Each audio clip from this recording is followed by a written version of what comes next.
Dans le cadre de la dynamisation du clé de Djouro, nous avons effectué une mission à Ségou du 26 au 28.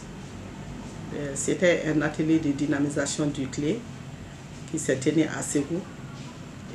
L'atelier a été organisé par une ONG avec le financement de Wetland. Maintenant, au niveau de l'hydraulique, comme nous sommes chargés de l'appui et de l'accompagnement des clés, nous avons été invités dans ce sens.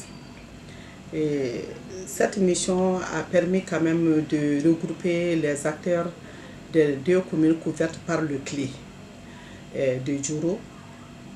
Ces acteurs se sont retrouvés à Ségou et nous avons pu les former, les informer d'abord ce que c'est qu'un clé, ce que c'est que la gestion intégrée des ressources en eau, quel est le rôle que le clé peut jouer dans la gestion intégrée des ressources en eau au niveau local, et en plus de cela, quels sont les problèmes existants pour pouvoir développer ce clé-là.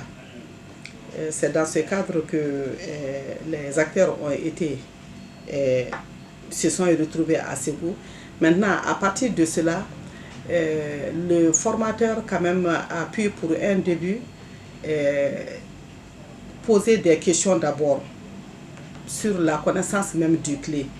Maintenant, nous avons vu qu'avec ces questions-là, que tous les acteurs qui étaient présents, parce que ce clé a été mis en place en 2008.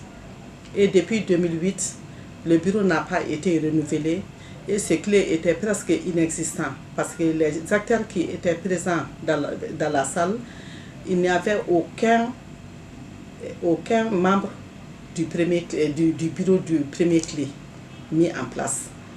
Cela nous a montré que le clé n'était pas dynamique.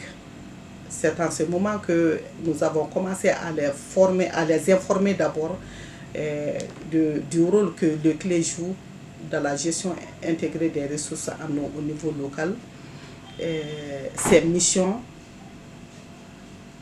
son fondement, ainsi de suite. Ça permet aussi de faire ressortir les problèmes existants au niveau local.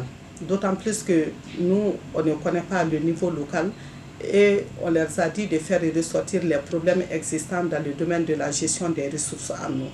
Ils ont pu faire ressortir cela. Maintenant, à partir de cela, quelles sont les solutions préconisées par eux-mêmes? Ils ont pu aussi faire ressortir les solutions.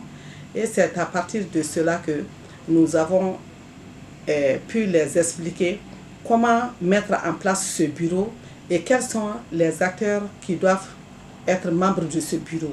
Nous avons pu quand même leur informer aussi du financement du bureau.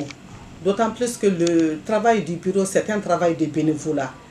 Maintenant, pour ce travail de bénévolat, il faut que le bureau même puisse quand même élaborer son plan d'action annuel.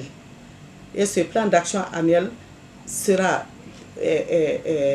élaboré par eux-mêmes et mettre en œuvre les activités de ce plan.